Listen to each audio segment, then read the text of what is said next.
يا أيها الذين آمنوا اتقوا الله حق تقاته ولا تموتن إلا وأنتم مسلمون.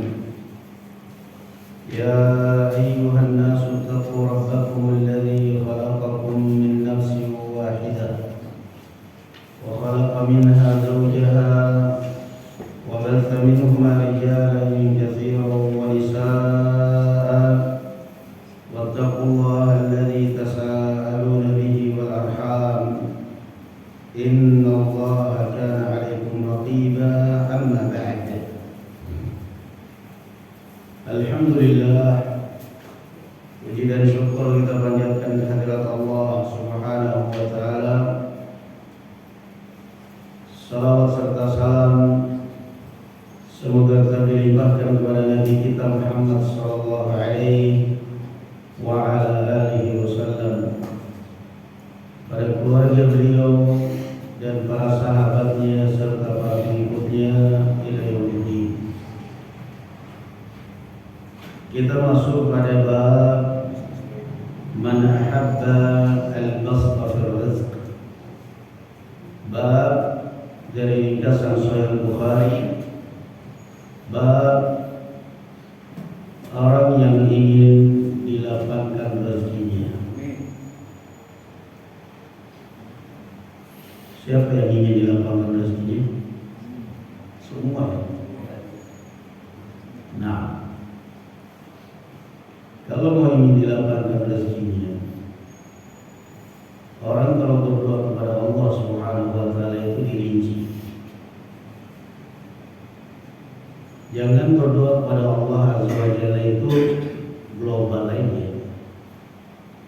Ya Allah, berikanlah rezeki kepadaku. Kata Allah Subhanahu wa taala, rezeki apa lagi yang kau minta? Sehat rezeki bukan? Ya jelas, kata Allah sudah saya kasih rezeki masih ini. Mata kita yang terang rezeki bukan? Rezeki. Punya istri, punya anak, sehat, jelas rezeki. Nyawa kita, nafas kita keluar masuk lancar, pernapasan rezeki. Maka diperjelas rezeki apa yang Anda minta. Berdoa itu dirinci. Bahkan Rasulullah SAW mengatakan, Is'alullah kulla syai'in hatta syaf'ani alikum, hatta syaf'ani alikum. Mintalah kepada Allah Subhanahu wa taala segala sesuatu, bahkan sampai sandal, tali sandal putus, minta kepada Allah. Urwah bin Zubair radhiyallahu anhu wa arda, cucunya Abu Bakar As-Siddiq, beliau pernah suatu saat ketika di masjid melihat orang anak muda sholatnya buru-buru, kilat khusus lah bahasanya.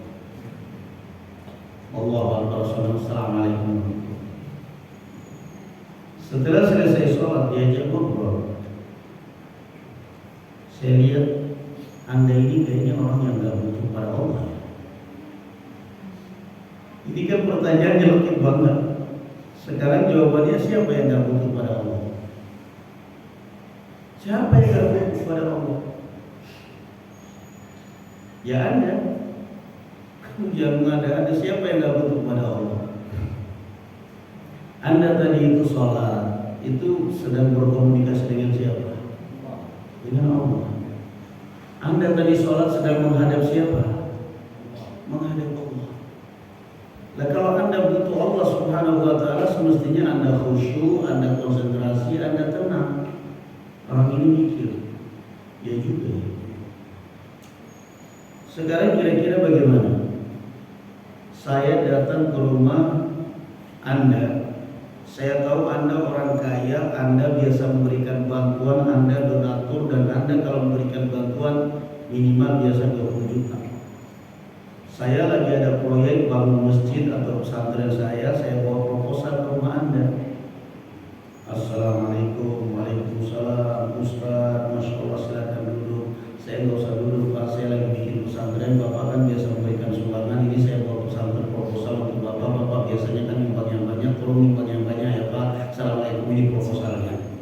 Saya tunggu apa itu ada rekeningnya semua. Nggak dilempar di muka saya aja proposalnya sudah syukur. Jelas dia akan dikasih lah. Tapi paling tidak persilakan dulu, ngobrol dulu ini semuanya. Orang akan tergerak hatinya. Nah ini berhadapan dengan Allah, menghadap Allah, berkomunikasi dengan Allah di dalam salat. Kok buru-buru amat? Kemudian Urwah bin Zubair radhiyallahu anhu warḍah mengatakan, wallahi demi Allah, inni la as'alullah kulla syai'in fi salati hatta milhal ajib. Kemudian beliau radhiyallahu anhu mengatakan, demi Allah, saya kalau berdiri menunaikan sholat, maka saya mohon, saya minta kepada Allah Subhanahu wa ta'ala segala kebutuhan saya, sampai garam dapur pun minta kepada Allah. Sampai garam minta kepada Allah. Wa kana as-salaf, kata Imam Ibnu Rajab Al-Hambali dalam kitab beliau Lataiful Ma'arif, wa kana as-salaf, dan dulu para salaf, idza sa'alullah wa yas'aluna Allah kulla syai'in hatta mil. Dan para salaf, para pendahulu kita, mereka meminta kepada Allah Azza wa Jalla segala sesuatu sampai garam pun minta kepada Allah. Jadi kalau kita berdoa kepada Allah itu jangan hanya ya Allah limpahkanlah rezeki kepadaku, berikanlah ke rezeki yang banyak. Kata Allah sudah banyak rezeki yang sama kamu kan. Anda matanya terang, telinganya bisa mendengar, tangannya sehat, bisa datang ke masjid, bisa duduk, bisa taklim. Nah, Anda bisa duduk nggak miring. Ada yang mohon maaf bokongnya bisulan lagi yang bisa duduk. Anda nikmat banyak banget. Tapi nikmat apa ini yang Anda minta ini? Dirinci. Ya Allah, berikanlah kepada saya rezeki ya Allah. Saya ingin beli rumah, saya ingin beli mobil ya Allah. Saya ingin punya mobil supaya anak-anak saya tidak selalu iri pada orang lain melihat yang punya mobil. Tidak selalu berharap diajak tetangga untuk naik mobil, tidak selalu berharap untuk diajak saudaranya naik mobil. Ya Allah, dirinci seperti itu. Diperinci. Ya Allah, istriku yang cerewet jadikan lisannya untuk selalu berzikir daripada selalu ngomel. Gitu. Lebih baik supaya lebih banyak istighfar. Diperjelas. Jadi doa itu dirinci. Antum lihat kan kalau misalnya kita makmum di belakang Syekh Sudais, apalagi tarawih, itu kalau sudah doa kunut, witir, tangan sampai bolak-balik naik turun capek. Amin. Enggak selesai doanya, tangan kita pegal naik turun lagi. Turun amin, tangannya turun tapi aminnya tetap naik lagi. Yo capek banget tangannya pegal, enggak selesai doa. Doa apa nih? Jadi ketika begitu kita sholat tarawih, yang tadinya sudah selesai 20 rakaat, tinggal 3 rakaat. Kalau di Indonesia kan 3 rakaat, tinggal witir dikit aja gitu, sabarin. Ya kan 3 rakaat paling sabbih, qul ya ayyuhal kafirun, qul huwallahu ahad. 3 rakaat lagi sabarin. Begitu doa pun lebih panjang dari witir. Amin, enggak selesai. Disebut semua. Ya Allah, jadikanlah negara kami negara yang aman. Ya Allah, Bapak jadikanlah pemimpin-pemimpin kami orang-orang yang menyayangi kami, merahmati kami. Jauhkanlah pemimpin-pemimpin kami dari menteri-menteri dan DPR yang mental koruptor. Cuma di sana kan nggak ada DPR kerajaan. Cuma kalau seandainya mereka cuma doanya menteri aja. Ya Allah, jagalah, lindungilah negara-negara Islam dari berbagai macam kekacauan. Berikan keberkahan kepada mereka. Ya Allah, berikan sampai disebut itu nama rajanya, kerajaan raja mereka pun disebut dalam doa mereka. Putra mahkotanya pun disebut. Kalau kita kan mau mendoakan, ya Allah, berikanlah keteguhan kekuatan kepada presiden kami, langsung ustaznya cari panggung ini. Itu gampang banget, sumpah. Mau cari panggung juga, siapa yang mau ngasih kita panggung? Ijazah kita aja gak ada, ntar ijazah palsu buat kasus ini. Nggak ada istilah cari panggung, itu nggak ada. Cuma kita doakan dia baik. Jadi kalau doa kepada Allah Subhanahu Wa Taala dirinci, jangan hanya global aja, jangan hanya pasti global itu, ya di umum gitu jangan. Nah, yang kita minta itu banyak. Ya Allah, anak saya sedang sakit, berikan kesembuhan kepada anak saya. Kenapa? Yang namanya doa itu sudah mesti diijabahi oleh Allah. Cuma apakah Allah memberikan apa yang kita minta? Allah lebih tahu yang terbaik. Kan begitu. Dalam hadis kursi Allah Azza wa Jalla mengatakan, Inna min ibadi man law agnaituhu afsadtuh. Wa inna min ibadi man law afqartuhu afsadtuh. Ada sebagian manusia, kata Allah, kalau saya jadikan dia kaya, rusak. Maka ya sudah, gak usah kaya, kamu segini aja.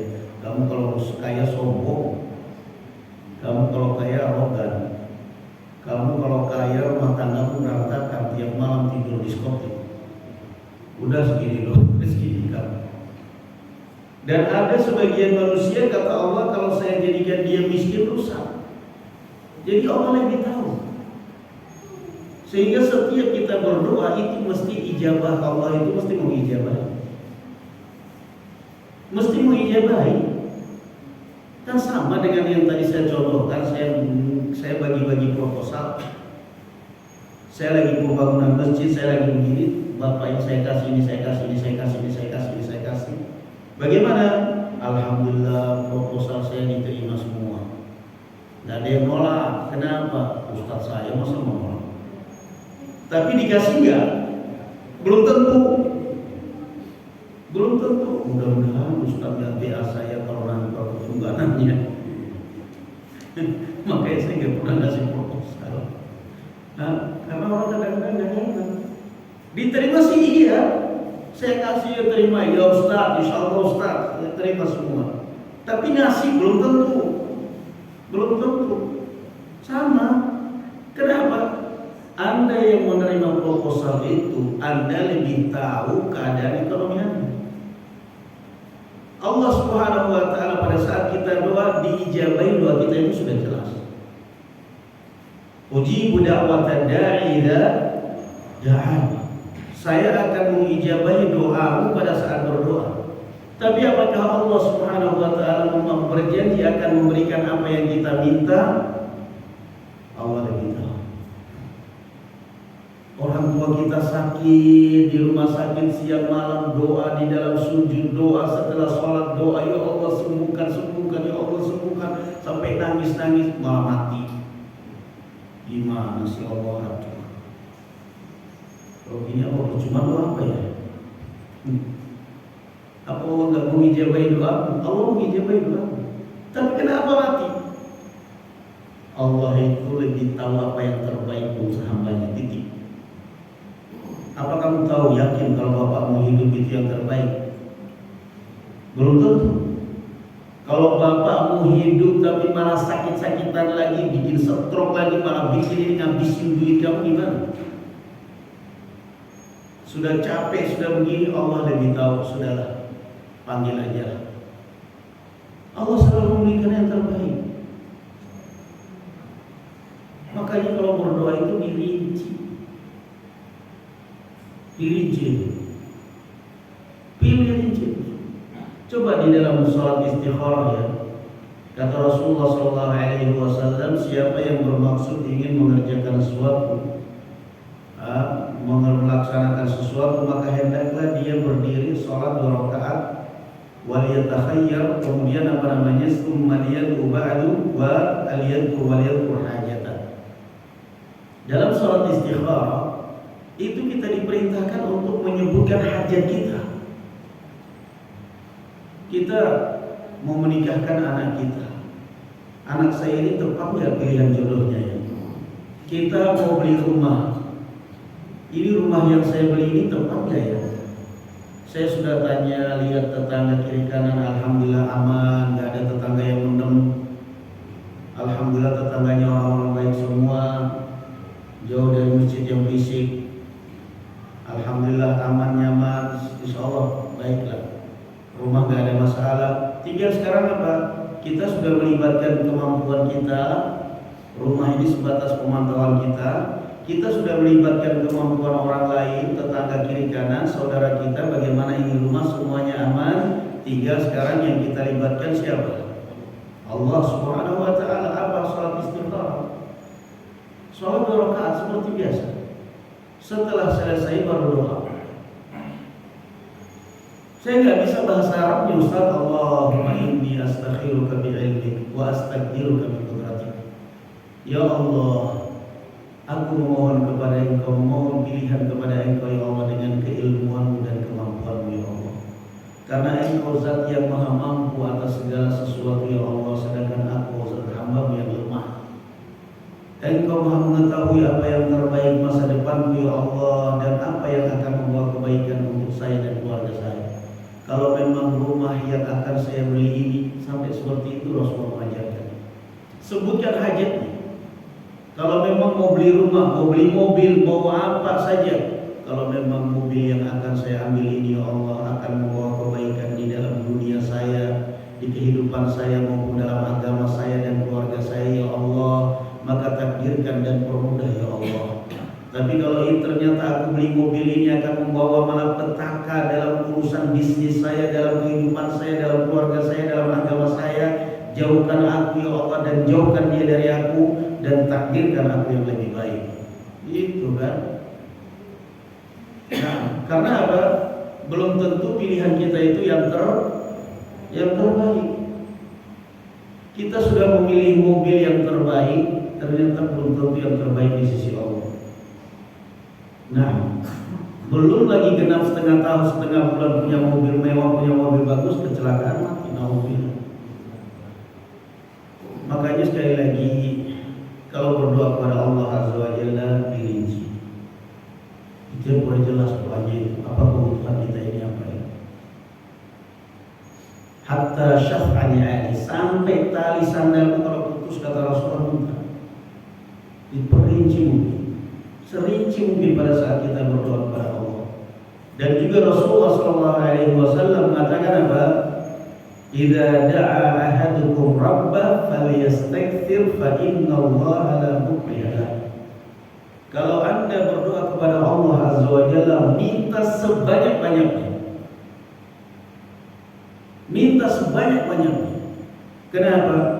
Karena Allah Subhanahu wa taala tidak akan pernah merasa terpaksa untuk memberikan kepada kalian. Beda dengan kita. Kalau kita minta sebanyak-banyaknya ya bosan orang. Minta kalian kepada Allah sebanyak-banyaknya. Allah tidak akan pernah merasa terpaksa dan tidak akan pernah kalian paksa. Dia akan berikan itu semuanya dia, sekehendaknya dia. Nah, itu bab mukadimah tentang bab man ahabbal basra fil rizq. Jika Anda ingin dilapangkan rezekinya. Mukadimah yang kedua, bahwa masalah basra fil rizq, dilapangkan rezekinya, yang pertama kali itu adalah kita mulai dari minan nafs. Yang pertama sekali orang kalau mau ingin dilapangkan rezekinya oleh Allah Azza wa Jalla, pertama kali adalah dimulai dari jiwa. Jangan sampai jiwa kita jiwa miskin, jiwa miskin. Karena ada orang yang memang sebenarnya punya, cuma jiwanya jiwa miskin, sehingga serba menampakkan kayak nggak punya apa-apa. Itu nggak benar. Karena Allah Azza wa Jalla mengatakan wa amma bi ni'mati rabbika fahaddits. Kalau Anda diberi nikmat oleh Allah Azza wa Jalla, tunjukkan. Nah, tunjukkan. Anda punya duit banyak, punya diberi rezeki oleh Allah, punya duit, makan sate enggak apa-apa. Makan sate kambing enggak apa-apa. Adapun hadisnya qala an Anas bin Malik radhiyallahu anhu qala. Dari Anas bin Malik radhiyallahu anhu beliau berkata,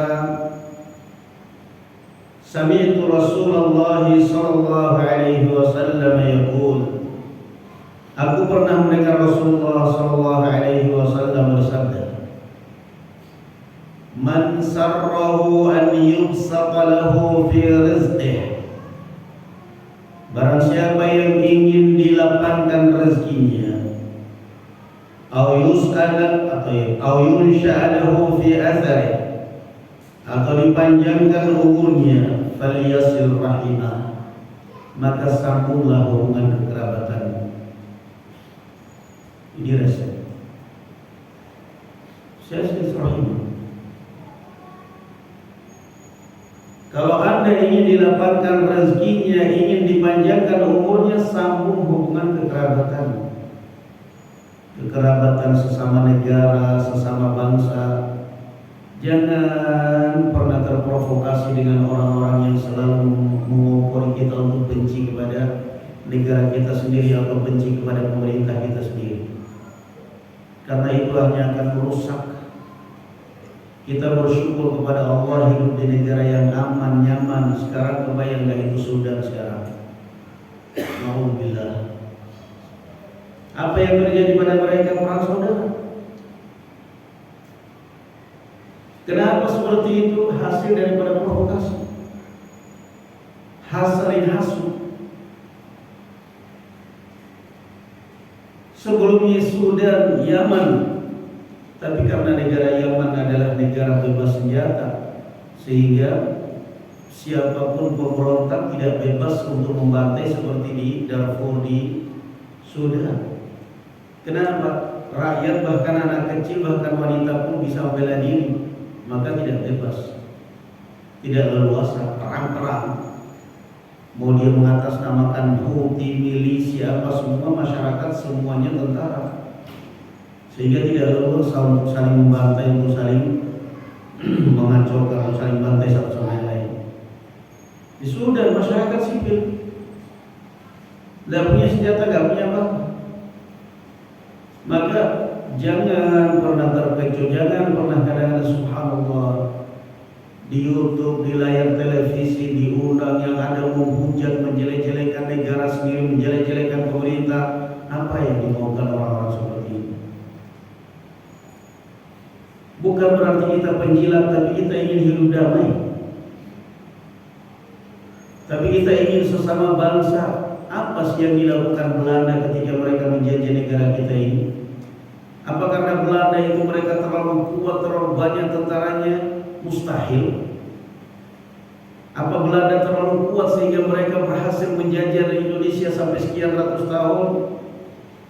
Enggak juga. Buktinya, itu buktinya. Buktinya ketika Jepang masuk hanya beberapa lama, Belanda langsung dikikis. Berarti Belanda nggak ada apa-apa. Belanda lemah berarti. Tapi kenapa Belanda mempunyai taktik yang super canggih, yang sangat luar biasa? Apa itu? Divide et impera, politik adu domba. Itu yang mereka tahu. Jadi Belanda misinya itu aja yang mereka jalankan, dia adu domba. Sehingga pribumi-pribumi yang memperjuangkan negerinya, yang memperjuangkan bangsanya, mereka bilang apa? Pengacau, pemberontak, apalagi lah macam-macam lah mereka. Nah, itu yang Belanda lakukan.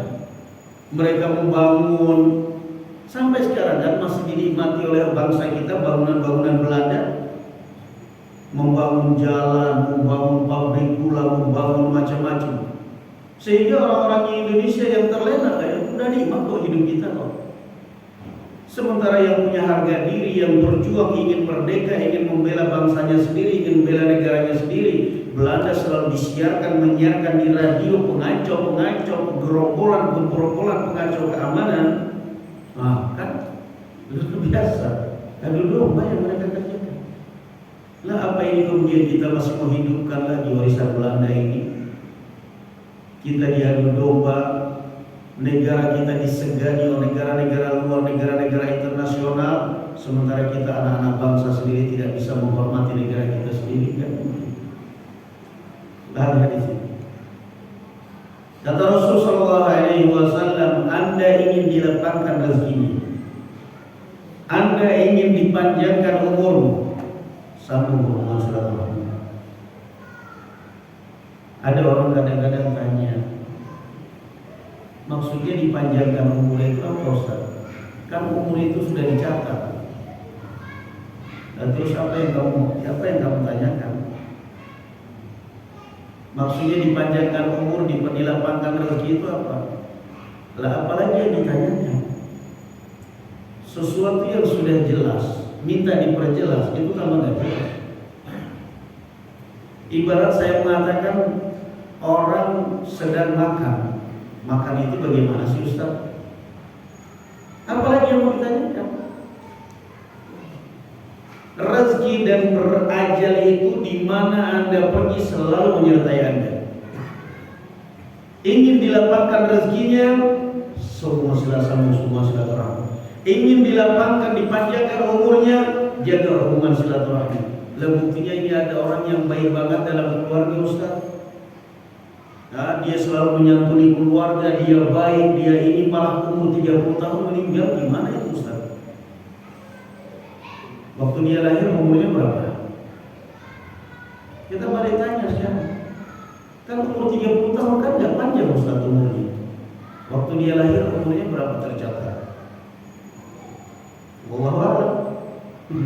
Memang waktu lahir orang bawa umur, catatan umur kan gak jelas. Kita nggak tahu. Barangkali ketika dia mau lahir dicatat oleh Allah Azza wa Jalla umurnya orang ini 10 tahun meninggal.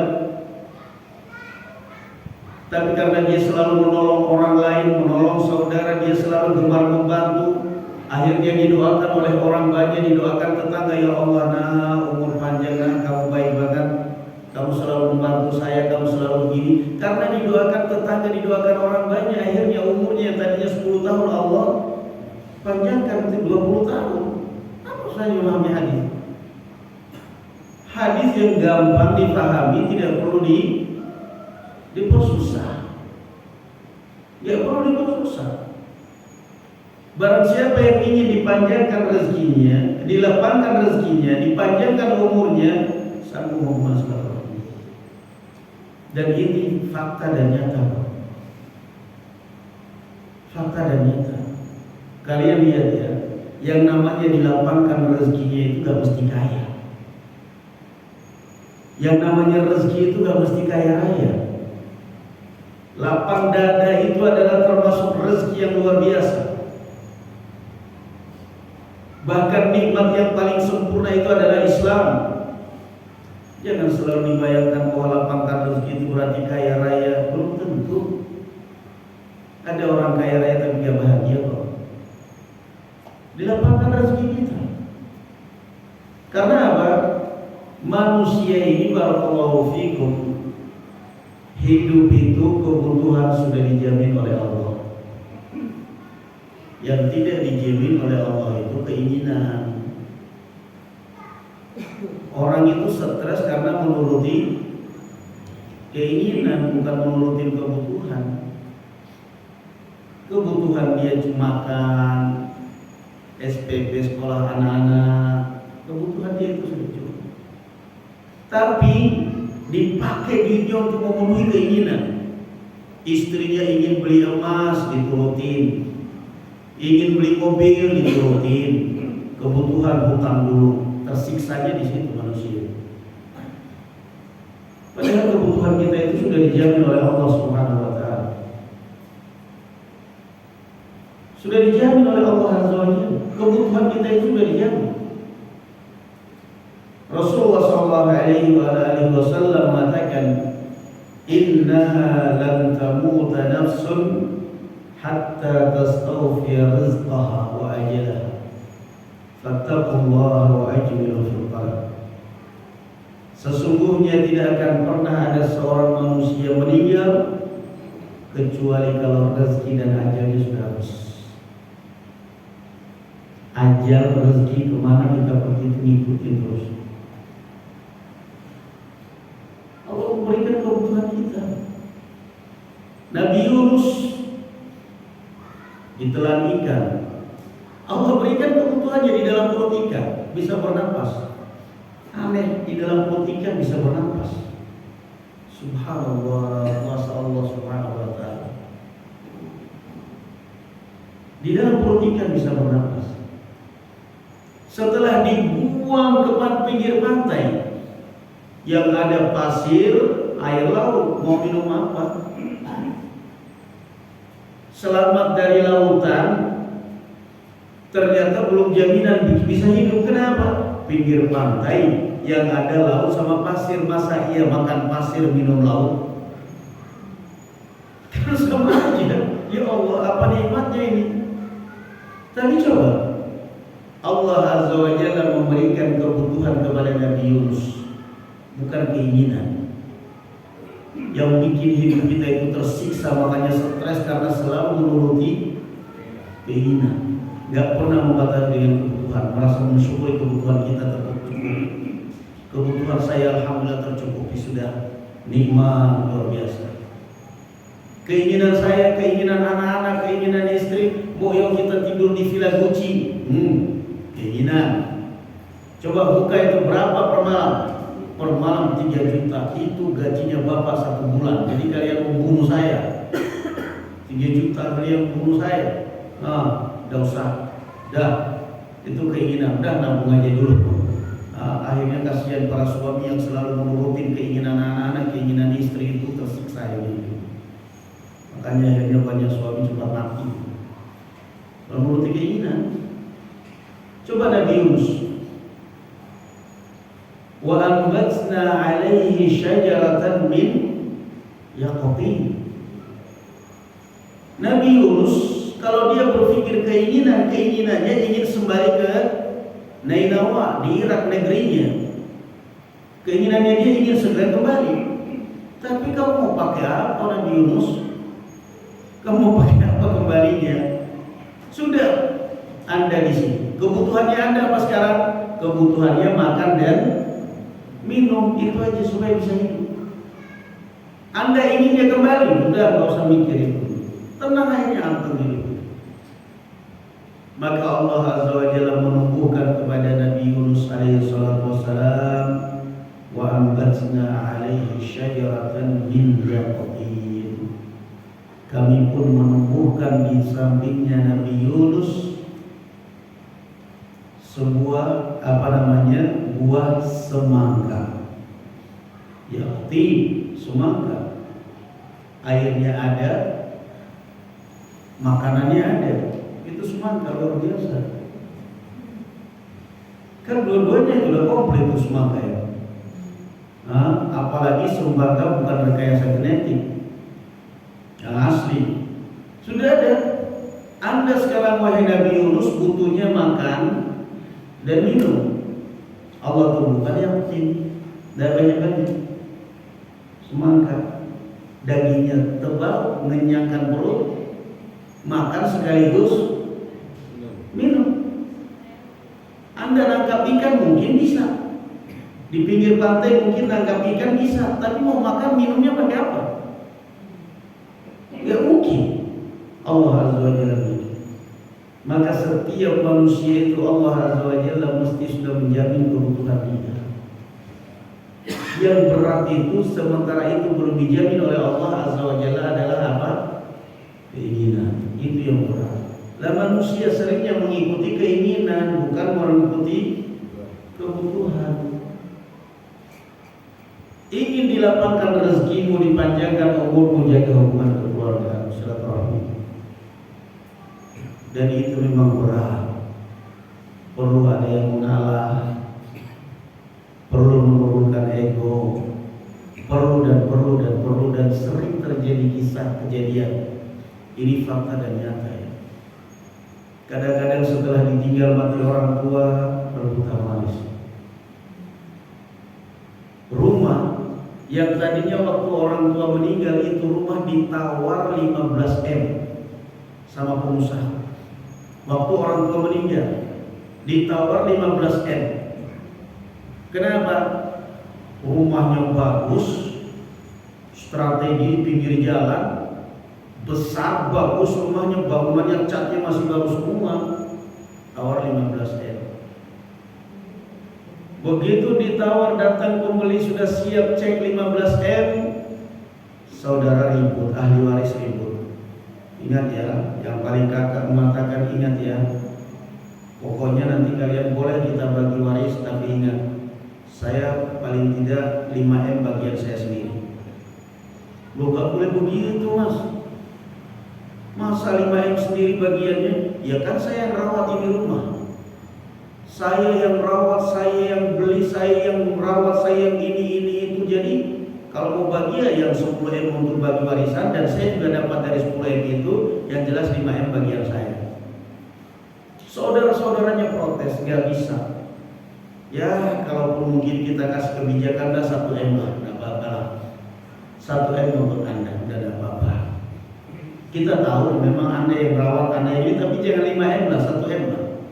Kita bagi warisan 14M, nanti kamu juga dapat dari 14M itu. Kita bagi, nggak bisa, pokoknya 5M.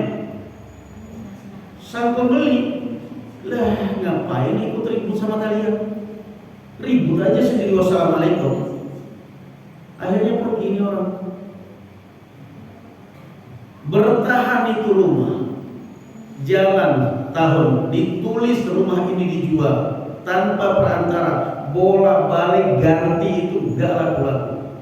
Berjalan 10 tahun kemudian, 15 tahun kemudian, ada orang datang nawar itu rumah cuma 2,5M. Kenapa? Hitungannya beli tanah. Apa itu yang terjadi? 2,5M itu pun susahnya. Itu contoh. Lalu di mana itu ahli waris yang tadi rebutan warisan? Ada yang sudah mati, ada yang sudah kena stroke, ada yang sudah kena sengklek, udah macam-macam, udah pada tua-tua, udah gak menikmati harta. Lalu kemana anak-anak mereka? Anak-anak mereka pun juga rusak, ada yang narkoba, ada yang ini, ada ya Allah. Coba kalau waktu orang tua kalian meninggal, turunkan egonya kalian. Sudahlah, dapat malah 1M bagi saya sudah cukup. Yang penting saya daripada ribut dengan saudara, daripada harus mengorbankan persaudaraan hanya karena uang, sudahlah syukuran, terima kasih kalian kasih saya 1M, saya sudah bersyukur. Kita bagi, yang penting kita akur, insya Allah berkah. Dijual, Pak, monggo Pak, tanda tangan Pak, 15M, langsung semuanya notaris, semuanya udah. Subhanallah, belum lagi. Selesai warisan, mereka dapat modal. Satu orang dapat, ada yang 5M, ada yang, kan lumayan modal. Nah, itulah akibatnya. Maka yang namanya menyambung hubungan silaturahmi, barakallahu fikum, perlu ngalah, perlu jangan pernah dendam. Kadang-kadang kita mendengar dari saudara kita ucapan yang menyakitkan, itu adalah husnul aja, buang sejauh-jauhnya.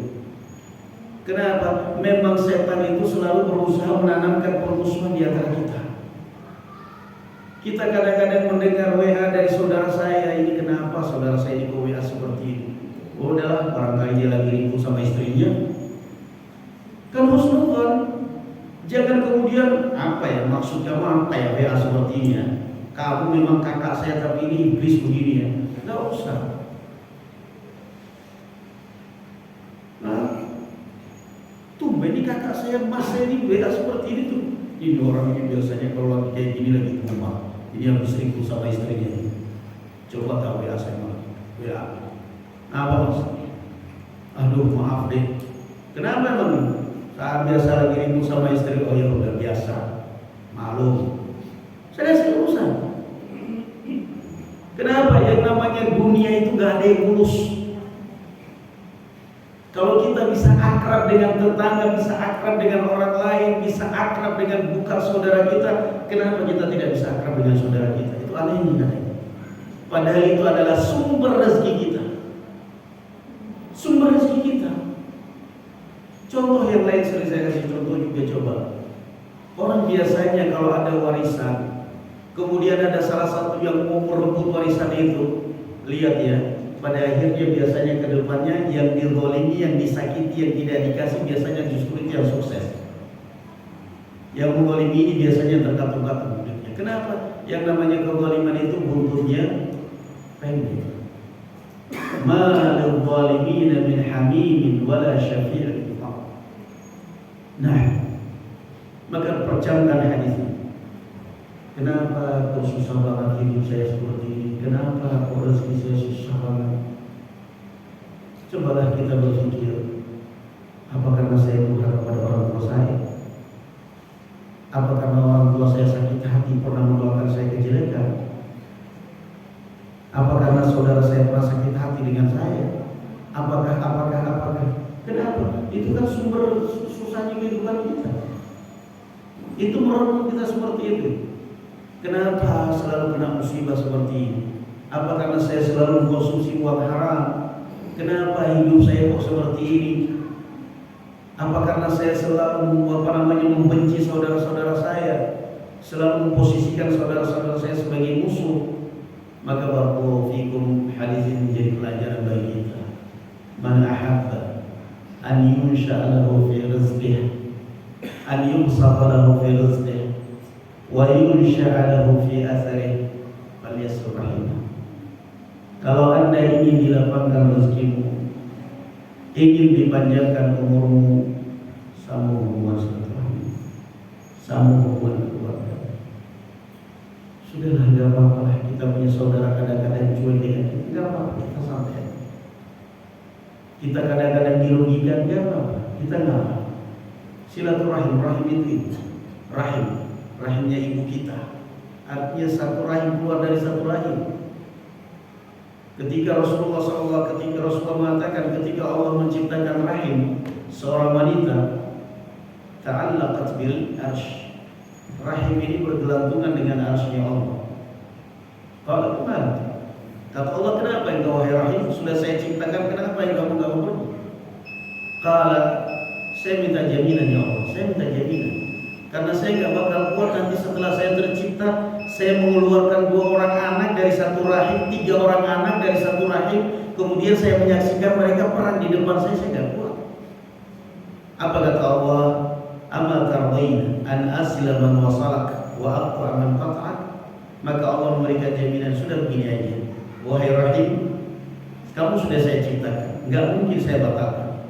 Sekarang saya kasih jaminan, apa kamu tidak rela? Siapa yang menyambung dengan kebaikan sesama rahim, sesama keluarga, saya akan terus sambung dengan kebaikan. Siapa yang menjauhimu, siapa yang memutuskan, saya akan putus dia dari kebaikan. Maka rahim pun mengatakan, iya itu yang saya inginkan. Kata Allah, fadzalika lak, ya sudah, itu adalah atas permintaan kamu. Siapa yang memutuskan hubungan ke rahim, saya akan putus dia dari kebaikan. Alhamdulillah. Na'am, barakallahu fikum.